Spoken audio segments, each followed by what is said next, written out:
Hello guys, welcome to my YouTube channel. কেমন আছো তোমরা? এখন আমরা কথা বলবো হচ্ছে অ্যামাজন প্রাইমে রিলিজ হওয়া নতুন বলিউডের সিনেমা, যেটার নাম হচ্ছে be happy, steering Abhishek Bachchan, Nora Fatehi এবং ডিরেক্টেড বাই রেমো ডিসুজা। এই ফিল্মটা 14ই মার্চ মানে কালকে রিলিজ হয়েছিল অ্যামাজন প্রাইমে। তো ফাইনালি ফিল্মটা আমি দেখলাম। তো কেমন লাগলো এই ফিল্মটা, কিরকম হলো এই ফিল্মটা, সেটা নিয়ে কথা বলবো। চলো ভিডিওটা শুরু করা যাক। তো কেমন হলো Abhishek Bachchan, Nora Fatehi starrer film be happy?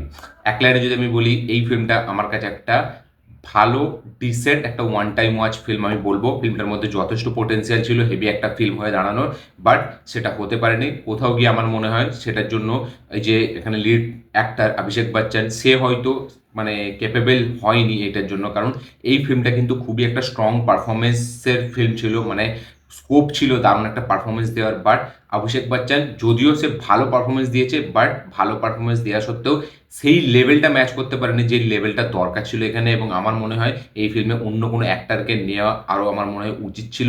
কারণ অভিষেক বচ্চন সে যেটা বার করতে চাইছে সেটা কোথাও গিয়ে বেরিয়ে আসেনি। ফিল্মটা যেটা গল্প হচ্ছে সেটা হচ্ছে এখানে অভিষেক বচ্চন, তার একটা বাচ্চা মেয়ে আছে এবং সে ডান্সার হতে চায় এবং সে ইন্ডিয়ার সুপারস্টার ডান্সারে যেতে চায় এবং একটা বিশাল বড় মানে ডান্সারের খেতাব সে জিততে চায়। তাই জন্য সে বিশাল ওইটার জন্য পরিশ্রম করে এবং সে ডান্স রিয়েলিটি শোতে যেতে চায়। এবং অভিষেক বচ্চন সেটার জন্য নারাজ, সে যেতে চায় না। তার একটা টাইমের পর সে যদিও রাজি হচ্ছে এবং যাচ্ছে এবং গিয়েই ইন্ডিয়া সুপারস্টারের মানে করছে, মানে পার্টিসিপেট করছে। বাট তারপরেই গল্পে একটা টুইস্ট আসে। এবার সেই টুইস্টটা কি সেটা দেখার জন্য এই ফিল্মটা আপনাদেরকে দেখতে হবে। এই ফিল্মটার ফার্স্ট হাফটা মানে আমি বলবো ফার্স্ট হাফটা আমার জন্য পুরো ফ্ল্যাট যায়। মানে একটা লাইট হার্টের একটা ড্রামা চলতে থাকে, ঠিক আছে, যেটা কিনা মানে কারো কারো ভালো লাগবে, কিছু মানে একটা ফ্যামিলির ড্রামা হিসেবে যদি আমি দেখি তাহলে কিন্তু বেশ ভালো, মানে ফ্যামিলি ড্রামা হিসেবে এটা ওকে ওকে ঠিকঠাক। বাট সেকেন্ড হাফটা লাস্ট এই ফিল্মটার মানে সেকেন্ড হাফটাও কিছুটা চলে যাওয়ার পর লাস্টের 30 মিনিট, এই ফিল্মটা অ্যাকচুয়ালি 2 ঘন্টা 8 মিনিটের সিনেমা, লাস্টের 30 মিনিট এই ফিল্মটা 30 থেকে 35 মিনিট এই ফিল্মটা কিন্তু খুবই ইমোশনাল, খুবই ব্যাপক লাগে লাস্টের 30-35 মিনিট। এবং ফার্স্ট থেকে যেভাবে ফিল্মটা চলতে থাকে, মাঝখানে একটা টুইস্ট এরকম আসবে এটা তো আমরাও সকলেই জানতাম যে এতটা ইজিভাবে সব কিছু হয়ে যাবে না, ঠিক আছে। স্ক্রিন প্লেতে আমরা যেটা দেখছি এইসব হচ্ছে, জিতছে, এই করছে ওই করছে, তো আমরা শিওর জানতাম যে কিছু না কিছু তো একটা ঘটবে। হয় সেটা মানে এই মানে কি বলবে এই পারফরমেন্সের সময় ঘটবে, না হলে কিছু একটা এমন গল্পের টুইস্ট আসবে যেটা কিনা একটা ফল হবে, আবার সেখান থেকে রাইজ হবে। তো আমরা বেসিক্যালি মানে এবিসিডিতেও আমরা এটা দেখেছি, এবিসিডি টু এতেও আমরা এটা দেখেছি। এবং সব কিছু মানে ডান্স ফিল্মে এরকমই হয়, ঠিক আছে, মানে একটা জায়গায় সে যাচ্ছে, সে হারবে আবার জিতবে, হারবে, এরকম একটা ব্যাপার থাকে। বাট এই ফিল্মে যে টুইস্টটা আমাদেরকে দেখানো হয় সেটা কিন্তু মানে কি বলবো একটা আনইম্যাজিনেবল ছিল, একটা আনপ্রেডিক্টেবল ছিল। এইখানে যে টুইস্ট আমরা দেখি তারপর থেকে ফিল্মটা যেই মোড়ে মানে ঘুরে যায় এবং সেইখান থেকে যে ইমোশনাল সিনসগুলো চালু হয়, সেখানের যে ইমোশন, সেখানের যে মানে কি বলবো একটা যে মানে একটা মানে একটা মানুষের যে একটা স্বপ্ন মানে সে দেখে বেড়াচ্ছে, মানে এত ছোটবেলা থেকে সে একটা এত বড় হওয়ার একটা স্বপ্ন দেখছে এবং তার স্বপ্নটার পেছনে সে বিশাল মানে কি বলবো একটা যে প্যাশনেট আমরা যে বলি না, তারা সে বিশাল লেভেলে সেই স্বপ্নটাকে মানে হতে দেখতে চায় এবং সেই স্বপ্নটার পেছনে সে খাটে। বাট একটা টাইমের পর যখন সেই জিনিসটা একটা অন্য জিনিস তাকে ফেস করতে হচ্ছে, সে কীভাবে ভেঙে পড়ছে, এইসব জিনিসগুলো কিন্তু দারুণভাবে ফুটিয়ে তুলেছে। বাট এখানে অভিষেক বচ্চন পারফরমেন্স ভালো দিয়েছে, অবশ্যই সে অন্যান্য ফিল্মে যেরকম পারফরমেন্স দেয় তার থেকে বেটার পারফরমেন্স দিয়েছে অ্যাজ এ ফাদার। কারণ এর আগেও এই যে ফিল্মটা এসেছিল যেটা সুজিত সরকার ডিরেক্ট করেছিল, সেখানেও অভিষেক বচ্চনের পারফরমেন্স খুব ভালো ছিল, আমি নামটা ভুলে যাচ্ছি এই মুহূর্তে। বাট এই ফিল্মটাতে ওই যে লাস্টের 30-35 মিনিট আছে না, ওইখানটা কিন্তু আমার মনে হয় যে পারফরমেন্স দেওয়ার মতো ব্যাপক জায়গা ছিল। এবং ওইখানটা কিন্তু যদি আমার মনে হয় অন্য কোনো অ্যাক্টারকে নেওয়া হতো, সে কিন্তু দারুণভাবে মানে আরও পারফরমেন্সটাকে ফুটিয়ে তুলতো এবং সিনগুলো এতটা ইমোশনাল। এবং সেটার হাফ ক্রেডিট আমি দেবো মিউজিককে। এইখানে কিন্তু ফিল্মটার মিউজিক কিন্তু যথেষ্ট হেভি কাজ করে, সেটা ডান্সের পারফরমেন্স যখন হচ্ছে তখন, বা এখানে ইমোশনাল সিন যখন হচ্ছে তখন, বা ড্রামা যখন হচ্ছে তখন, তো মিউজিকটা কিন্তু খুব দারুণভাবে এখানে ফুটিয়ে তুলেছে। এবং লাস্টের যে ওই 30-35 মিনিট বললাম যেখানে বিশাল ইমোশনাল মানে হয়ে যায় ফিল্মটা এবং পুরো ফিল্মটা নিজের টোনটাকে শিফট করে, সেখানটা কিন্তু দারুণ। এবং সেখানে মানে বাচ্চা মেয়েটার পারফরমেন্সও দুর্দান্ত। এই ফিল্মটায় বাচ্চা মেয়েটার পারফরমেন্স কিন্তু অসাধারণ, সে ব্যাপক পারফরমেন্স দিয়েছে। এবং এখানে এই যে তার নানাটা হয়েছে সাউথের যে অ্যাক্ট্রেসটা, ঠিক আছে, ওনার পারফরমেন্সও খুব ভালো। এবং তার পাশাপাশি অভিষেক বচ্চন সে পারফরমেন্স ভালো দিয়েছে, বাট এখানে কিন্তু আরও পারফরমেন্স দেওয়া যেত, আরও স্কোপ ছিল। এখানে কিন্তু দুর্দান্ত একটা ইমোশনাল ফাদারের অ্যাঙ্গেল প্লে করার মানে দারুণ জায়গা ছিল, কিন্তু বাট সেটা অভিষেক বচ্চনের দ্বারাই হয়নি।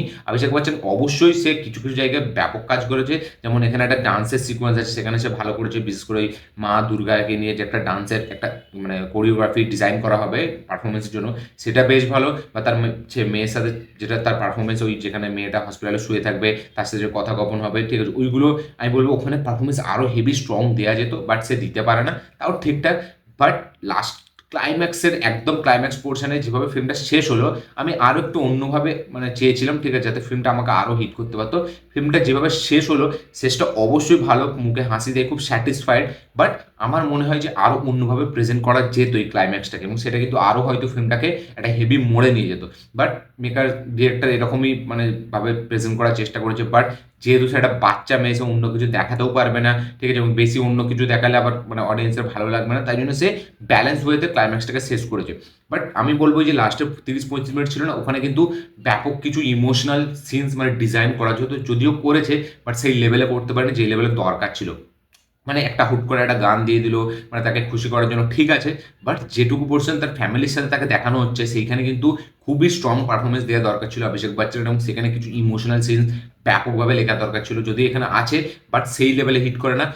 যখন এই জিনিসটা ঘটছে তার পরের দিন আমরা দেখছি, ঠিক আছে, এবং যখন লাস্টে একটা ক্লাইম্যাক্সে একটা গানের পারফরমেন্স আছে, ওখানটা কিন্তু সত্যি ইমোশনাল হয়, চোখ দিয়ে জল বেরিয়ে যায়। বাট ওইখানে আমার মনে হয় পারফরমেন্স আরও হেভি দেওয়া দরকার ছিল অভিষেক বচ্চনের, এবং লাস্টের 40 মিনিট ব্যাপক পারফরমেন্সের জায়গা ছিল, বাট অভিষেক বচ্চন সেটা দিতে পারেনি। অভিষেক বচ্চনের সেই এক এক্সপ্রেশন এবং মানে যে কাঁদছে, সেই কাঁদাটা অতটা ফিল হয় না। আমার মনে হয় এর জায়গায় অন্য কোনো অ্যাক্টরকে দিলে সে ফাটিয়ে অভিনয় করতো। তো আমার এটাই মানে নেগেটিভ লেগে গেছে ফিল্মটা, যে পারফরমেন্সের দেওয়ার জায়গা ছিল বাট পারফরমেন্স দিতে পারেনি, এবং লাস্টের 30 মিনিট ফিল্মটা কিন্তু দারুণভাবে শিফট হয় এবং দারুণভাবে চলতে থাকে, বাট সেখানে পারফরমেন্সের কমে হিসেবে ফিল্মটা সেইভাবে মানে হয়নি, এবং রাইটিংটাও প্রবলেম আছে। আমি বলবো যে লাস্টে যখন এই ক্লাইম্যাক্সে পুরো এরকম সিরিয়াস একটা সিচুয়েশনাল করে দিল, সেইখানে একটা খুশির জন্য এরকম একটা গান ঢুকিয়ে দেওয়া, ওইগুলো না মানে আপনাকে ডিসকানেক্ট করে দিচ্ছে একটা ক্যারেক্টারের সাথে, যেটা আপনি ফিল করছেন সেখান থেকে আপনাকে সরিয়ে দিচ্ছে, তাই জন্য আরও একটু মানে কি আরও আমরা একটু ডিট্যাচ হয়ে যাচ্ছি ওই সিনসগুলো থেকে, মানে যেগুলোতে আমরা অ্যাটাচ আছি, যেগুলো আমরা কানেক্ট আছি হয়ে, যেগুলো আমরা ফিল করতে পারছি, সেগুলো থেকে আমরা ডিট্যাচ হয়ে যাচ্ছি। তো ওইখানগুলো আমার মনে হয় নেগেটিভ আছে। ফিল্মের ফার্স্ট হাফটা পুরো মানে ফ্যামিলি ড্রামা হিসেবে চলতে থাকে, একটা ফ্ল্যাট একটা মানে কি বলে একটা কমার্শিয়াল প্রেজেন্টেশনের সাথে চলতে থাকে, বাট ফার্স্ট হাফটা আমার অতটাও হেভি লাগেনি, বাট সেকেন্ড হাফে যেটা আমি বললাম যে একটা টুইস্ট আছে, সেই টুইস্টের পর থেকে কিন্তু ফিল্মটা দারুণভাবে শিফট হয়, সেখান থেকে দারুণ মজা লাগে। বাট ক্লাইম্যাক্স শেষ হতে ফিল্মটা একটা ওয়ান টাইম ওয়াচ ফিল্ম হয়ে যায়, কারণ সেই রকম কোনো হার্ড হিটিং সিন নেই, ঠিক আছে, যেটা আমাকে একটা হেভি বিশাল লেভেলে কিছু ইমোশনাল করে তুলবে। খালি একটা ক্লাইম্যাক্সের পারফরমেন্স আছে, এবং কিছু কিছু ছোটো ছোটো জায়গা আছে হসপিটালে বা বাড়িতে, যেগুলো কিনা ভালো লাগে। মেন এখানে পারফরমেন্স দিচ্ছে বাচ্চা মেয়েটা, তার জন্য আপনি যথেষ্ট মানে ফিল করতে পারবেন, তার জন্য যথেষ্ট চেয়ার্স করতে পারবেন, সেই ক্যারেক্টারটা আপনার মন জিতে নেবে, এবং তার পারফরমেন্স এখানে দুর্দান্ত ছিল। ফিল্মের মিউজিক খুব সুন্দর ছিল, ইমোশনাল সিনে দারুণ মিউজিক, কমেডি সিনে একটা আলাদা ব্যাকগ্রাউন্ড স্কোর, তো মিউজিকের কাজ ভালো হয়েছে। বাকি ফিল্মটা খুব কালারফুল লাগে দেখতে, ভালো খরচা করা হয়েছে, এবং একটা ফ্যামিলি ড্রামা যেটা দেখিয়েছে ফার্স্ট হাফে, সেটা আমার ঠিকঠাক লেগেছে, খুব একটা আহামরি লাগেনি। সব কিছু মিলে যদি বলতে চাই, এই ফিল্মটা আমার একটা ওয়ান টাইম ওয়াচ, একটা ডিসেন্ট ফিল্ম মনে হচ্ছে। ক্লাইম্যাক্সটা মানে লাস্টের 30 মিনিটটা তবে আপনি রিপিটে দেখতে পারবেন, বাট ফার্স্টটা অনেকটা ফ্ল্যাট যায়। তো একটা মানে একবার থেকে দুবার দেখা যায় ফিল্মটা, দেখা যায় একটা ফ্ল্যাট ফিল্ম আমার মনে হয়েছে আরও বেটার হতে পারতো। তো এটা ডিসেন্ট ঠিকঠাক একটা ওয়ান টাইম ওয়াচ আমার মনে হয়েছে। আপনাদের কি বক্তব্য? যারা বি হ্যাপি দেখে নিয়েছেন অবশ্যই কমেন্টে লিখে জানাবেন আপনাদের কি বক্তব্য, কি মতামত, কি রিয়াকশন। যারা এখন দেখেননি দেখবেন ভাবছেন, তারা অবশ্যই গিয়ে দেখুন, দেখে অবশ্যই কমেন্ট করবেন আপনাদের কি বক্তব্য, কি মতামত, কি রিয়াকশন। আমি এখনও বলবো অভিষেক বচ্চনের দারুণ একটা পারফরমেন্স মানে এখানে দেওয়ার দরকার ছিল, বা তার চান্স ছিল, বাট সে দিতে পারেনি। আপনাদের কি বক্তব্য এটা নিয়ে অবশ্যই কমেন্টে লিখে যাবেন। ভিডিওটা ভালো লেগে থাকলে লাইক শেয়ার কমেন্ট করে দেবেন, চ্যানেলকে নতুন হলে চ্যানেলটিকে সাবস্ক্রাইব করবেন, বেল আইকনটি প্রেস করতে ভুলবেন না। দেখা হচ্ছে পরের ভিডিওতে, ততক্ষণের জন্য বাই।